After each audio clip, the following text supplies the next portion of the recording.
Hello दोस्तों, नमस्कार। जैसा कि आपको पता है 19 तारीख को जेपीएससी 7वां का एग्ज़ाम हुआ है, जिसमें अभी फर्स्ट पेपर का क्वेश्चन है, जिसको चलिए हम उसका आंसर लगाने का प्रयास करते हैं, एनालिसिस करते हैं उस क्वेश्चन को।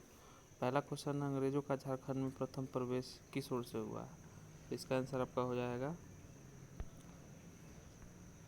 सिंहभूम से हुआ है। ठीक है।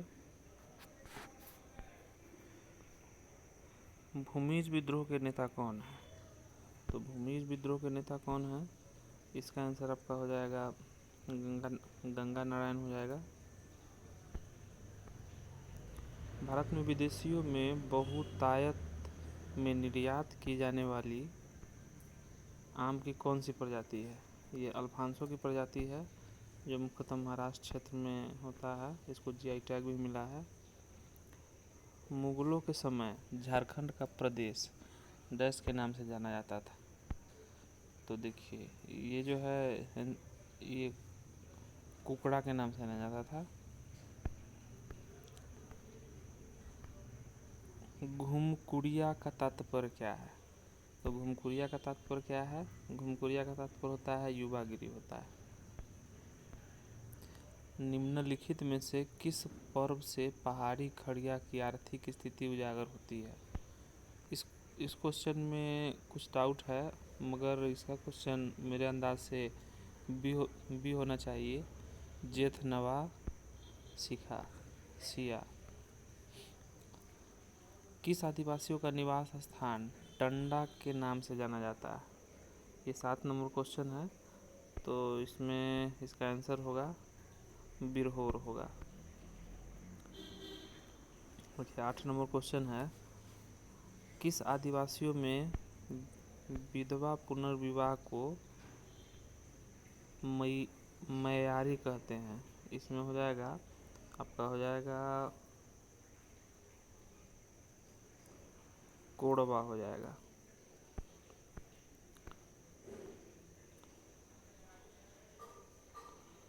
अब क्वेश्चन है, आपको दिखता नहीं है, मगर ये दिख नहीं रहा है, मगर हम आपको क्वेश्चन बताने का प्रयास करते हैं। निम्नलिखित स्थानों में से किसे मंदिर का नगर के रूप में जाना जाता है? यानी मंदिर का नगर के रूप में किसको जाना जाता है? ये मालूटी को जाना जाता है।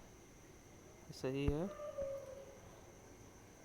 अब 10वां नंबर क्वेश्चन है, कैलाश पर्वत निम्न में से किस क्षेत्र में अवस्थित है? तो कैलाश पर्वत निम्न में किस क्षेत्र में अवस्थित है? ये चाइना में पड़ता है, जिसको ये तिब्बत में पड़ता था, जिसको चाइना हथिया लिया था 1953 में।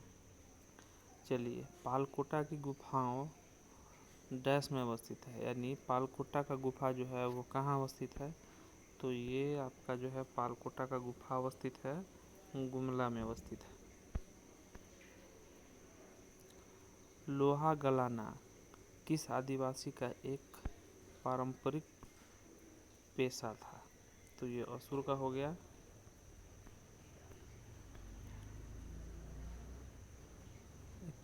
देखिए 13 नंबर क्वेश्चन तो दिख नहीं रहा है, मगर हम पढ़ने का प्रयास कर रहे हैं।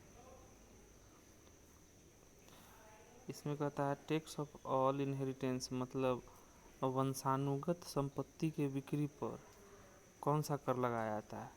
वंशानुगत संपत्ति के बिक्री पर कौन सा कर लगाया जाता है? यानी इस पे पूंजी लाभ कर लगाया जाता है। 14 नंबर क्वेश्चन है, निम्न में से कौन सा शास्त्रीय नृत्य अपने वर्तमान स्वरूप के मुगल परंपरा से प्रभावित है?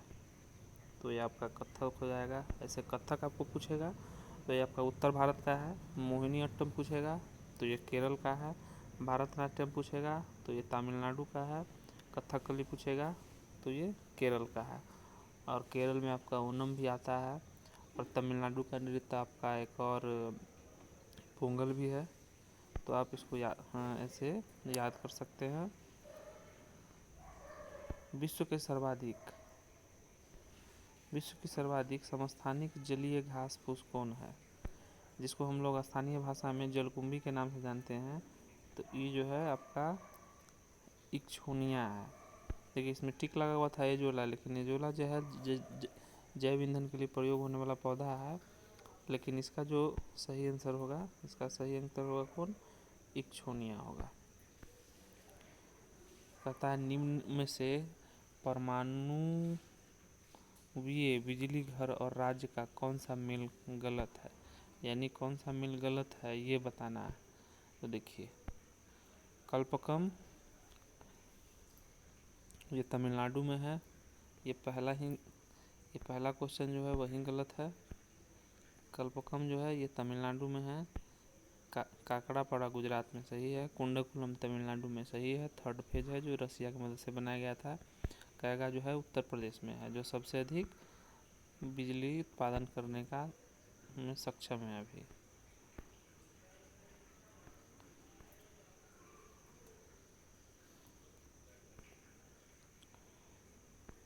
देखिए 1947 को पहले 26 जनवरी के रूप में आता है, तो उसका क्या नाम दिए थे, पूर्ण स्वराज का मांग किए थे। पूर्ण स्वराज दिवस मनाते हैं। ये 17 नंबर क्वेश्चन दिखाई नहीं दे रहा है, लेकिन 17 नंबर क्वेश्चन का जो आंसर है ये आपका है सी नंबर ऑप्शन होगा।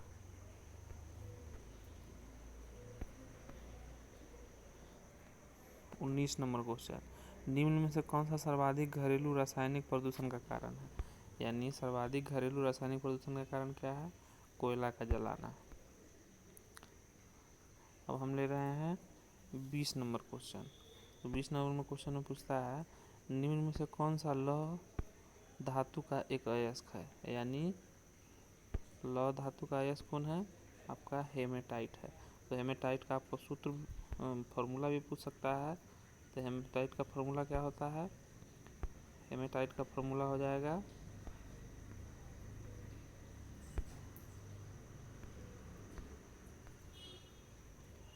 Fe2O3, Fe2O3 हो जाएगा।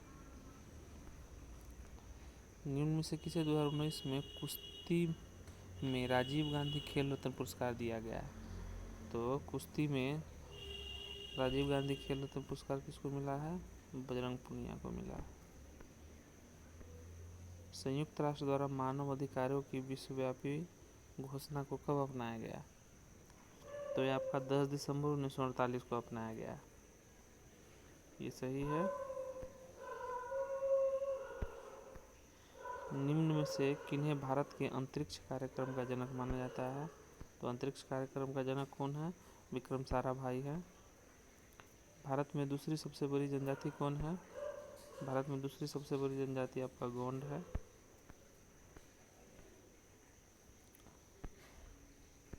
देखिए भारत के प्रधानमंत्री द्वारा शुरू की गई रो फेरी किन दो शहरों को जोड़ती है। तो ये जो है आपका रो फेरी किसको किसको जोड़ती है, घोघा और दहेज को।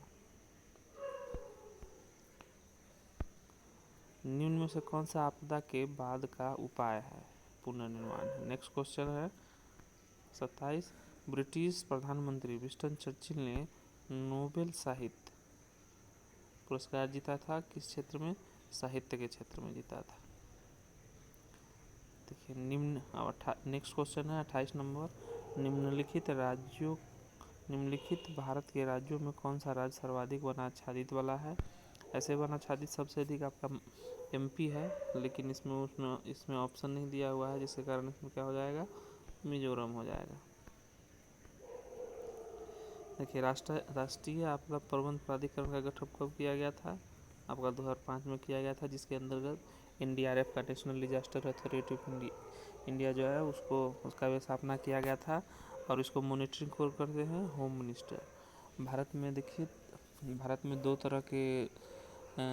तीन तरह के सुरक्षा बल है, जिसमें आपका एक एयरफोर्स, नेवी और आर्मी इनको और राष्ट्रपति मॉनिटर करते हैं, यानी तीनों सेना के हेड राष्ट्रपति होते हैं। और जितने भी अर्धसैनिक बल हैं उनको उनका प्रबंधन या फिर किसके देख रेख में रहता है, तो होम मिनिस्ट्री यानी अमित शाह के देख रेख में भी है। अब देखिए तो 30 नंबर क्वेश्चन नेक्स्ट है, भारत में वायु परिवहन कब प्रारंभ हुआ था? तो ये आपका 1911 में हुआ था। भारतीय राष्ट्रीय ध्वज के प्रारूप को किस दिन स्वीकार किया गया था?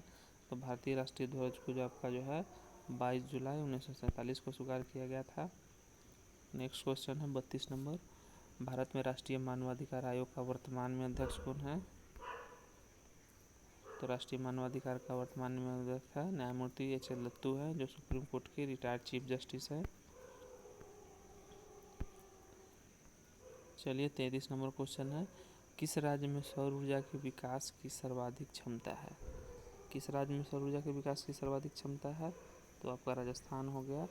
राजस्थान में ही आपका जो है जोधपुर में शुष्क अनुसंधान केंद्र है, वहीं पे आपका सरसों अनुसंधान केंद्र भी भरतपुर में है, और वहाँ पे ही आपका पुष्कर मेला लगता है, जो विश्व में जो है सबसे बड़ा ऊँट का मेला है, और वहीं पे एकमात्र भगवान विश्वकर्मा का मूर्ति भी स्थापित है। चलिए, निम्नलिखित में से किस परमाणु ऊर्जा संयंत्र की स्थापित क्षमता सर्वाधिक है? इससे पहले भी मैंने आपको बताया इस क्वेश्चन को। तो ये आपका हो गया कौन? कैगा हो गया। तो कैगा कहाँ है आपका? उत्तर प्रदेश में, नरोड़ा यूपी में है, तारापुर महाराष्ट्र में हो गया, काकरापाड़ा आपका गुजरात में हो गया। चलिए 35 नंबर क्वेश्चन को देखते हैं, भारत की सर्वाधिक जनजाति कौन सी है? भारत में सर्वाधिक जनजाति कौन सी है? तो ये आपका गौंड हो गया।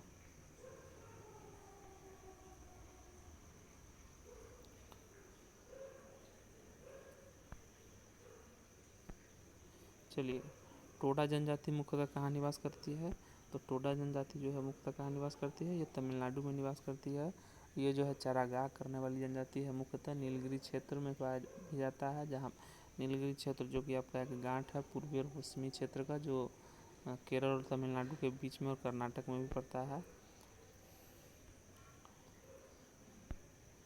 चलिए नेक्स्ट क्वेश्चन पर चलते हैं, 37 नंबर, भारत में उचित पारिस्थितिकी संतुलन बनाए रखने के लिए कितनी भूमि वनाच्छादित होनी सिफारिश की गई है?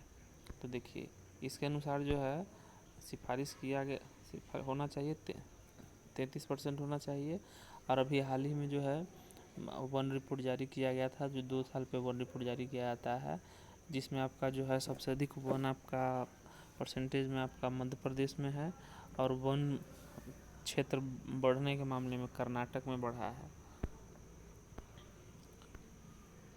चलिए 38 नंबर क्वेश्चन चलते हैं, भारत का बृहत्तम प्राकृतिक बंदरगाह कौन सा है? मतलब पूछता है बृहत्तम प्राकृतिक बंदरगाह कौन सा है? आपका तूतीकोरिन हो गया, तमिलनाडु में। चलिए 39 नंबर क्वेश्चन है, हिंदी के पश्चात कौन सी भारतीय भाषा विश्व में सर्वाधिक बोली जाती है? ये आपका बंगाली हो गया। आपको पूछता है कभी कभी भारत का कौन सा ऐसा स्टेट है जो बांग्ला भाषा सबसे अधिक बोला जाता है? तो त्रिपुरा हो गया, उसके बाद पश्चिम बंगाल हो गया, ये सब बंगाली भाषा स्टेट है। भारत में किस राज्य में सड़कों का घनत्व सर्वाधिक है?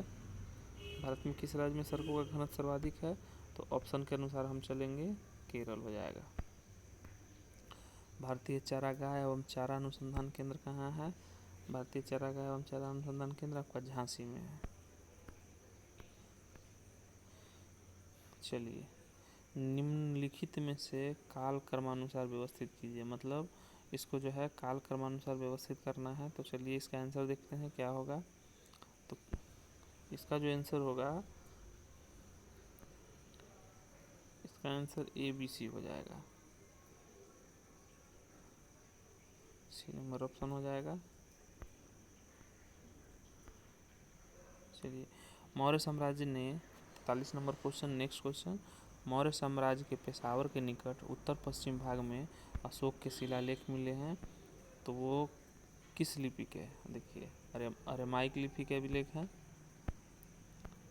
देवनागरिक लिपि के अभिलेख मिले ही नहीं है, खरोष्ठी लिपि, ब्राह्मी लिपि, ये सब उत्तर भारत में हम लोग के क्षेत्र में मिला था। अरेमाइक लिपि के अभिलेख जो है आपका वहाँ पे मिला है। चलिए 44 नंबर क्वेश्चन में चलते हैं। तो 44 नंबर क्वेश्चन में पूछ रहा है, चवार्क दार्शनिक प्रणाली लोकायत प्रणाली भी कहलाती है। आपका ऑप्शन नंबर डी सही होगा। चलिए 45 नंबर क्वेश्चन है, शैव संतों के लेखक के संग्रह को 5 वेद भी समझा गया है। शैव संतों के लेखक के संग्रह को 5वां वेद भी समझा गया है। उपरोक्त संग्रह का क्या नाम है? तो इस उपरोक्त संग्रह का क्या नाम है, ये देख लेते हैं। तिरुमुराय नाम है। 46 नंबर क्वेश्चन है, निम्नलिखित राज्यों में से दो भाइयों हरिहर तथा बुक्का ने किसकी स्थापना की थी? तो विजयनगर साम्राज्य की स्थापना की थी 1336 से 37 में। चलिए नेक्स्ट क्वेश्चन है, पूर्वी भारत के प्रमुख भारतीय रोमन व्यापारी का स्थान क्या है? मतलब पूर्वी भारत में प्रमुख भारतीय रोमन व्यापारी का स्थान क्या है? तो आपका हो जाएगा अरिकमेडु हो जाएगा। चलिए राजतरंगिणी जो कलहन का लिखा गया बुक है कि एक इतिहास की पुस्तक गौड़वाहो लिखी गई है, किसके द्वारा लिखी गई है? तो ये वाकपति के द्वारा लिखा गया है। 49 नंबर क्वेश्चन है, वशिष्ठ द्वैत सिद्धांत के प्रतिपादन कौन है? तो ये वल्लभाचार्य हैं। देखिए next question 50 number, कुब्बल ul Islam मस्जिद तथा 2.5 दिन का झोपड़ा क्रमशः स्थित है। तो देखिए कुब्बल उल इस्लाम मस्जिद तथा 2.5 दिन का झोपड़ा किसने बनवाया था? कुतुबुद्दीन ऐबक ने बनवाया था, जो किसका, जो मोहम्मद गौरी का जो है वो सेनापति था, गुलाम था। और वो जो है कुब्बल उल इस्लाम मस्जिद जो है आपका वो दिल्ली में है, और 2.5 दिन का झोपड़ा जो कहाँ है? वो अजमेर में है।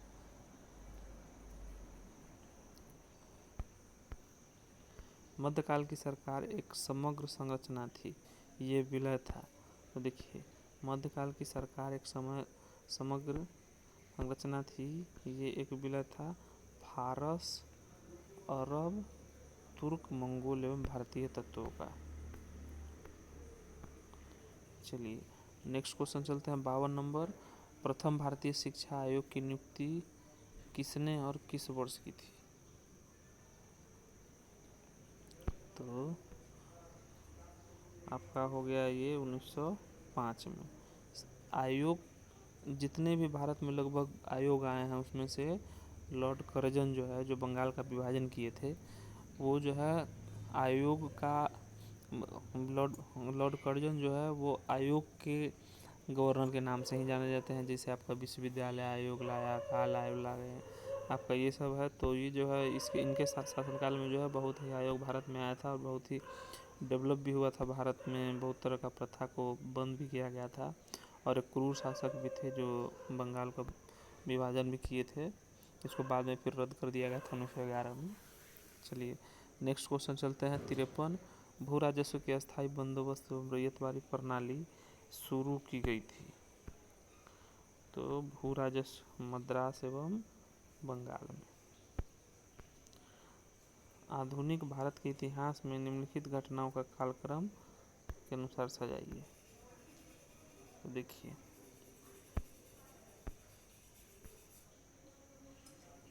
स्वदेशी आंदोलन, लखनऊ समझौता, मार्लेमेंटो सुधार, अखिल भारतीय मुस्लिम लीग। तो मुस्लिम लीग का स्थापना कब हुआ? 1906 में। स्वदेशी आंदोलन कब चला था? 1905-06 में। लखनऊ समझौता 1916 में। मार्लेमेंटो सुधार 1919। यानी आपको सजाना होगा, तो इसके अनुसार अगर सजाएंगे तो DACB हो जाएगा।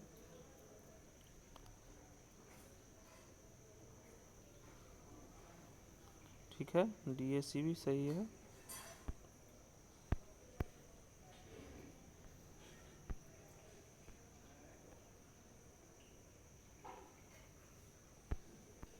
चलिए दोस्तों नेक्स्ट क्वेश्चन पढ़ते हैं, निम्न कौन सा भारतीय राज्य भूटान के साथ सीमा साझा नहीं करती है? तो बिहार है, सिक्किम तो करती हैं, अरुणाचल प्रदेश करती हैं, और असम तो करती ही हैं। एक बात ध्यान में रखिएगा, असम ऐसा स्टेट है जो पूर्वी स्टेट का 7 सिस्टर प्लस सेवन सिस्टर में असम भी आता है, तो असम ऐसा स्टेट है जो सेवन सिस्टर में हर स्टेट से लगता है, साथ में सिक्किम से भी लगता है। चलिए, निम्न में से भारत के किस भाग में सामान्यतः प्रवाल द्वीप पाए जाते हैं? तो प्रवाल द्वीप आपका जो है प्रवाल द्वीप पाए जाते हैं। तो देखिए ये लक्षद्वीप होगा, क्योंकि लक्षद्वीप को जो है प्रवालों का द्वीप कहा गया है, इसे समुद्र पुत्र भी कहा जाता है। निम्नलिखित में से किसने ब्रिटिश भारत में प्रांतीय स्वायत्तता शुरू की? तो भारत शासन अधिनियम 1935, इसके अंतर्गत जो है प्रांत में जो है द्वैत शासन अंत करके और उसको केंद्र में लाया गया था। लेकिन प्रांत में द्वैत शासन बोलेगा तो 1919 के भारत शासन अधिनियम के अंतर्गत लाया गया था। चलिए ठीक है, नेक्स्ट क्वेश्चन चलते हैं। भारत में प्रिंटिंग प्रेस किसने कब शुरू की? तो पुर्तगालियों ने शुरू की थी 1550 में।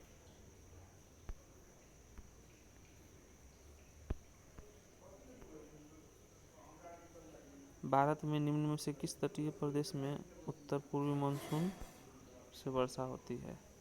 आपका उत्तर पूर्वी मानसून से लौटता हुआ मानसून से वर्षा होगा कोरोमंडल तट पे, मालाबार तट पे जो है आपका क्या होगा दक्षिण पश्चिम मानसून से वर्षा होगा, जो आपका 5 जून को होता है। तो इसका आंसर क्या हो जाएगा? 59 का आंसर बी नंबर हो जाएगा। देखिए 60 नंबर क्वेश्चन है, निम्न में से कौन सा कथन पृथ्वी के गति के संदर्भ में सत्य है? पृथ्वी अपनी धुरी पर पश्चिम से पूर्व, तो ठीक है, घूर्णन के कारण मौसम परिवर्तन होता है? नहीं, मौसम परिवर्तन नहीं होता है, दिन रात होता है।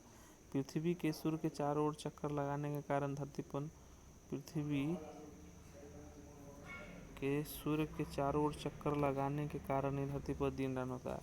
नहीं, ये गलत है। पृथ्वी के सूर्य के चारों ओर चक्कर लगाने के कारण मौसम परिवर्तन होता है, और पृथ्वी की अपनी धुरी पर पूर्व पश्चिम से पूर्व घूमने के कारण क्या होता है? रात दिन होता है। तो इसमें क्या होगा? दोनों गलत हो जाएगा। भारतीय उपग्रह श्रृंखला इनसेट का एक उदाहरण है। भारतीय उपग्रह श्रृंखला इनसेट एक उदाहरण है। तो इनसेट आपका क्या चीज़ के लिए है? मौसम विज्ञान संबंधित उपग्रह। 62 नंबर है, निम्न में से कौन सा विशेष लक्षण नर्मदा नदी के लिए उपयुक्त है? तो आपका संरचनात्मक मूल है, ये सही है। भारतीय जनगणना 2011 के अनुसार किस भारतीय राज्य में ऋणात्मक जनसंख्या में वृद्धि दर की गई है? नागालैंड में।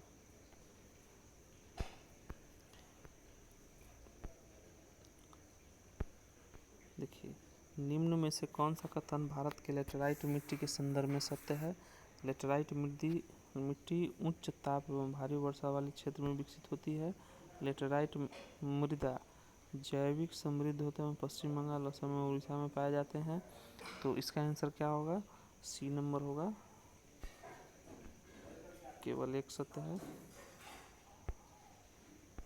दोस्तों, अगर हमारा वीडियो आपको अच्छा लगता है तो लाइक कीजिए, सब्सक्राइब कीजिए, और आप क्वेश्चन मिला के आप शेयर भी कर सकते हैं, जिससे कि दूसरे स्टूडेंट जो होंगे उनको भी फ़ायदा मिलेगा। क्वेश्चन है, निम्न में से किस क्षेत्र में जल का उपयोग भारत में सर्वाधिक होता है? तो आपका कृषि के क्षेत्र में हो जाएगा। चलिए 66 नंबर क्वेश्चन पढ़ते हैं। भारतीय जनगणना 2011 के अनुसार निम्न में से किस भारतीय राज्य में नगरों की संख्या सर्वाधिक है? यानी नगरों की संख्या सर्वाधिक वाला आपका कौन सा होगा? यूपी होगा।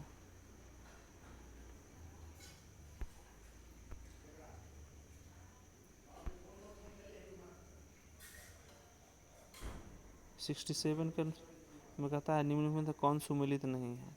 अनुच्छेद 224 निवारक निरोध का उपबंध कराने वाली कोई विधि 3 माह के आर्थिक निरुद्ध नहीं किया जा सकता है, ये सही है। आपका अनुच्छेद 222 संसद विधि द्वारा उन परिस्थितियों का निर्धारण कर सकेगी जिसके अंतर्गत 3 माह से अधिक निरुद्ध किया जा सकता है, ये भी सही है। लेकिन अनुच्छेद 22.1 गिरफ्तार किए गए व्यक्ति को गिरफ्तारी के कारण तथा यथाशीघ्र बताने के बिना आरक्षित नहीं कर सकता, ये गलत है।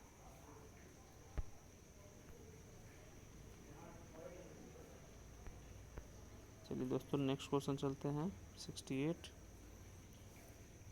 68 क्वेश्चन है, निम्न में कौन सा वाद जमींदार व्यवस्था से संबंधित है? कामेश्वर सिंह बनाम बिहार राज्य सही है, क्योंकि इन्हीं के कारण जो है भारतीय संविधान में पहला संशोधन 1951 में किया गया था। रमेश थापर बनाम मद्रास राज्य, ये भी सही है। मोतीलाल बनाम उत्तर प्रदेश राज्य, ये भी सही है। पश्चिम बंगाल बनाम सुबोध गोपाल, ये भी सही है। यानी इसके अनुसार जो है ये B number question, B number answer जो है वो सही है। चलिए 69 नंबर क्वेश्चन पूछता है, निम्न में से कौन सा अनुच्छेद राज्य विधानसभाओं में आंग्ल भारतीय संघ राज्य में पूछ रहा है? तो देखिए अनुच्छेद 331 क्या कहता है? अनुच्छेद 331 कहता है राज्य में, अनुच्छेद 332 कहता है आपका स्टेट में जो है वो आरक्षित रहेगा SC/ST के लिए सीट। अनुच्छेद 332 के अंतर्गत आपका जो है वो एंग्लो भारतीय के लिए केंद्र में रहेगा। अनुच्छेद 332 के अंतर्गत जो है आपका राज्य में विधानसभा के, यानी इसके अनुसार जो है ये कौन सा आंसर सही होगा? 333 सही होगा। 333 के अंतर्गत ही जो है राज्य विधानसभा में आंग्ल भारतीय समुदाय के लिए सीट आरक्षित रहता है, जिसको कि हाल ही में हटा दिया गया है। यह किसने कहा था कि न्यायिक सक्रियता को न्यायिक जोखिमवाद नहीं होना चाहिए?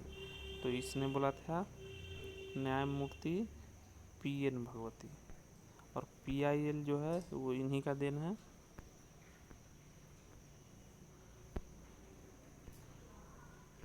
चलिए 71 नंबर क्वेश्चन में चलते हैं। तो 71 नंबर का सी सही होगा। संघ लोक सेवा आयोग राज्य की आवश्यकताओं की पूर्ति के लिए सहमत हो सकता है राज्यपाल की मांग और राष्ट्रपति की संस्तुति पर। भारत में नियोजन के संदर्भ में क्या सत्य है? तो भारत में नियोजन के संरक्षण में क्या सत्य है?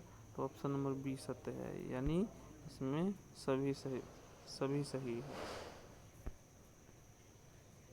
यानी राष्ट्रीय पुनर्निर्माण एवं सामाजिक नियोजन का प्रस्ताव कांग्रेस वर्किंग कमेटी ने अगस्त 1937 में वर्धा बैठक में स्वीकार किया था। ठीक है, हरिपुरा ने अपने अध्यक्षीय भाषण में सुभाष चंद्र बोस के योजना आयोग के माध्यम से राष्ट्र राज्य व्यापक नीतियों का स्वीकार करेगा, ये भी सही है। मोदी सरकार ने योजना आयोग का नाम बदलकर नीति आयोग किया था, ये भी सही है। 1 जनवरी 2015 को किए थे। सुभाष चंद्र बोस ने 1938 में जवाहरलाल नेहरू की अध्यक्षता में राष्ट्रीय योजना समिति के निर्माण की घोषणा की थी, ये सही है। नीति आयोग का फुल फॉर्म क्या होता है? अगर आप लोगों को पता है तो कमेंट सेक्शन में आप कमेंट कर सकते हैं। चलिए, नगर पालिका का सदस्य चुने जाने के लिए कोई व्यक्ति निवर्तित नहीं होगा। एक मतलब कहता है नगर पालिका का चुनाव सदस्य चुने जाने के लिए कोई व्यक्ति निवर्तित नहीं होगा।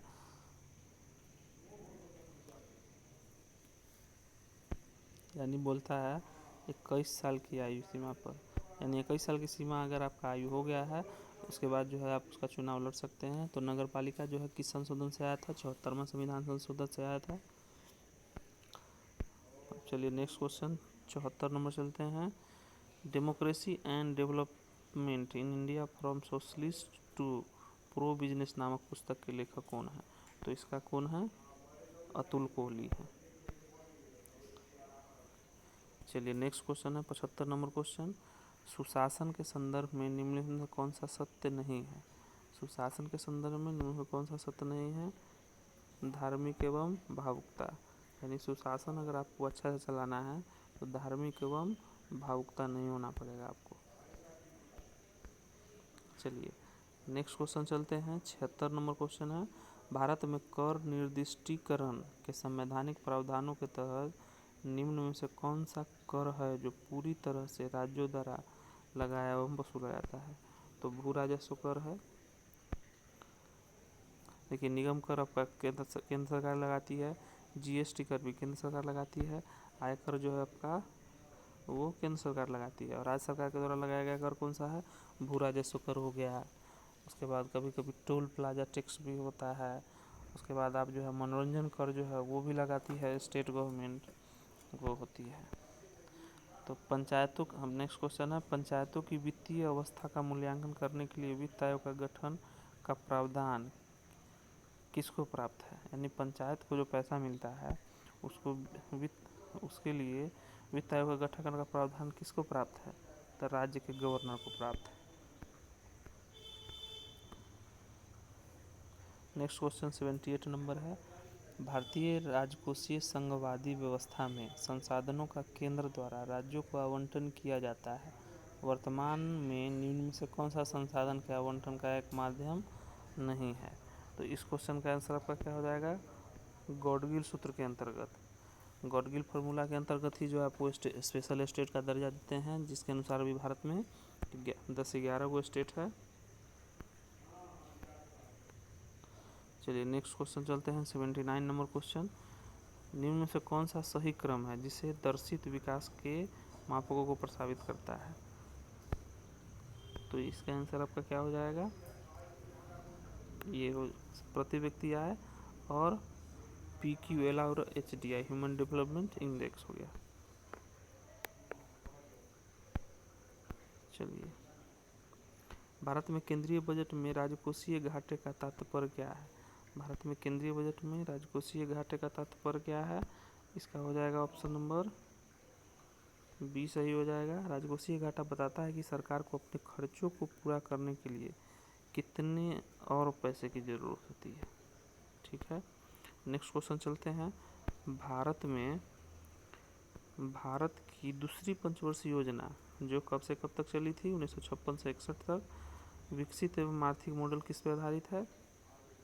तो देखिए, पीसी महालनोबिस हो गया। पहला पंचवर्षीय योजना 1951 से 56 चला था, दूसरा 56 से 61 है। तो पहला पंचवर्षीय योजना जो है जिस पे कृषि पर बल दिया गया था वो हैराल्ड डोमर मॉडल था। दूसरा क्वेश्चन आपका आर्थिक क्षेत्र में विकास को दिया गया था, जिसको पीसी महालनोबिस मॉडल कहा गया दिया गया था। चलिए 82 नंबर क्वेश्चन में चलते हैं। भारत में शीर्षक पंक्ति वाली मुद्रास्फीति आधारित होती है। भारत में शीर्षक पंक्ति वाली मुद्रास्फीति आधारित होती है। तो 82 नंबर का आपका क्वेश्चन का आंसर हो जाएगा डी नंबर, उपभोक्ता मूल्य सूचकांक पर। चलिए 83 नंबर क्वेश्चन है।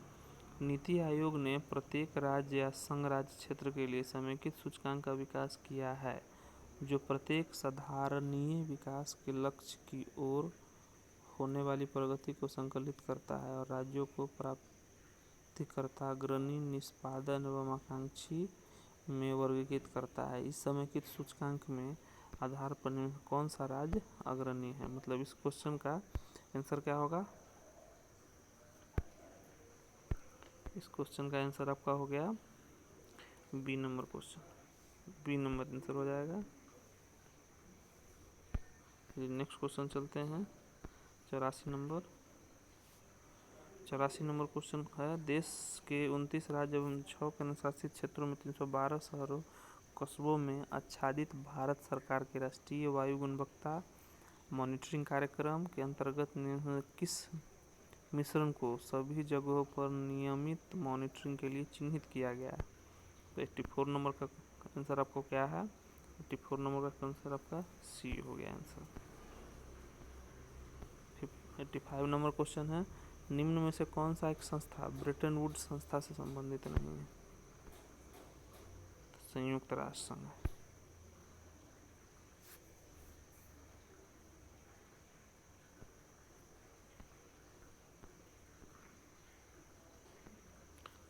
चलिए 86 नंबर क्वेश्चन चलते हैं। हिग्स बोसॉन को इससे भी जाना जाता है, यानी गार्ड पार्टिकल यानी गार्ड कण के नाम से भी हिग्स बोसॉन को जाना जाता है। देखिए 87 नंबर नेक्स्ट क्वेश्चन है। यदि एक समय अंतराल के बाजारीय शक्तियों द्वारा विनिमय दर 60% डॉलर से 60 प्रति डॉलर से बढ़कर 65 प्रति डॉलर हो जाती है तो क्या होगा? तो रुपये का अवमूल्यन होगा, यानी रुपये का अवमूल्यन होगा यानी उसका वैल्यू घट जाएगा। गुणसूत्रों की वंशानुगत का सिद्धांत किसने दिया था? ग्रेगर मेंडल ने दिया था, जो मटर के बीज शाकीय पौधा उस पर अध्ययन करके दिया था। चलिए, हवा में प्रकाश की चाल निर्भर करता है। हवा में प्रकाश की चाल, तो हवा में प्रकाश की चाल किस पर निर्भर करता है? वह घनत्व पर निर्भर करता है, यानी घनत्व पे, यानी जिस हवा में घनत्व ज़्यादा होगा उसमें प्रकाश की चाल अधिक होगा। यही कारण है कि बरसात के दिनों में जो है वायु में आर्द्रता अधिक होती है, जिसके कारण जो है वो अधिक दूर तक सुनाई देती है उसका आवाज़। चलिए 90 नंबर क्वेश्चन है, निम्नलिखित में से कौन सी कीट नहीं है। तो कीट नहीं है उसको पहचानने का एक ही तरीका है, कीट के पास जो है ना तीन जोड़ा टांग होता है, मतलब पैर होता है, यानी 6 गो पैर होगा। लेकिन मकड़ी जो है उसमें 4 जोड़ा टांग है, तो उसमें वो जो है कीट वर्ग में नहीं आता है। प्रकाश उत्सर्जन डायोड के कार्य करने का सिद्धांत क्या है। प्रकाश उत्सर्जन डायोड के कार्य करने का सिद्धांत आपका क्या हो गया, विद्युत संदीप्ति हो गया, ये सही है। चलिए 92 नंबर क्वेश्चन, 92 नंबर क्वेश्चन है सॉरी, निम्न में से कौन सा विद्युत चुंबकीय तरंग का उदाहरण नहीं है। तो विद्युत चुंबकीय तरंग का उदाहरण आपका कौन सा नहीं है, पराध्वनिक तरंग हो गया। चलिए 93 नंबर क्वेश्चन चलते हैं, फैक्स एवं इलेक्ट्रॉनिक मेल प्रेषण में प्रयुक्त सूचना संकेत का एक रूप है, क्या है। तो ये जो है आपका इसका आंसर ए होगा, एनालॉग एवं डिजिटल दोनों है। चलिए पौधों के द्वारा ली जाने वाली नत्रजन का रूप है, यानी पौधों जो है नाइट्रोजन को किस रूप में लेते हैं, नाइट्रेट के रूप में लेते हैं। 95 नंबर क्वेश्चन है, हम जो रेड पेन से टिक लगाते हैं आप उसी को सही मानिएगा। इससे पहले जो क्वेश्चन हमको मिला है वो एग्जाम में टिक लगाया हुआ था, इसी के कारण जो है हम टिक लगा के भी आप लोग को दे रहे हैं। तो मेरे द्वारा लगाया गया क्वेश्चन ही आंसर जो है वो सही होगा। क्वांटम सूचना का मूल मात्रक क्या है, तो क्यूबिट होता है। मेघ संगणना 96 नंबर क्वेश्चन है, मेघ संगणना सेवा समिति नहीं करती है। आपका वैद्युत चुंबकीय वर्णक्रम आवंटन नहीं करती है, ये होगा। चलिए मैक्रोनी गेहूं का वनस्पति नाम क्या है, तो ट्रिटिकम एस्टिवम है। इसमें गुणसूत्र जो है आपका 42 को पाया जाता है गेहूं में। अगर इसको उलट दीजिएगा यानी 42 को 24 कर दीजिएगा तो आपका चावल में जो है गुणसूत्र आपका 24 पाया जाता है, और गेहूं का जो वैज्ञानिक नाम है ट्रिटिकम एस्टिवम, उसमें आपका 42 पाया जाता है। 98 नंबर क्वेश्चन है, प्रथम शाकनाशी का विश्व में उत्पादन होता है 2,4-D। चलिए मूंगफली का अत्यधिक हानिकारक रोग, तो मूंगफली में आपका अत्यधिक हानिकारक रोग है टिक्का रोग है। चलिए लास्ट क्वेश्चन है सर, आप प्लीज़ अगर आपको अच्छा लगता है वीडियो, अगर आप चाहते हैं इससे और आने वाले क्वेश्चन में झारखंड से रिलेटेड आपको कोई भी जानकारी चाहिए तो आप प्लीज़ सब्सक्राइब कर दीजिए। मक्का, आलू, गन्ना, मूंग फसल चक्र उदाहरण है, एक वर्षीय उदाहरण। ठीक है, धन्यवाद दोस्तों, मेरे चैनल को सब्सक्राइब और शेयर कर दीजिए, धन्यवाद।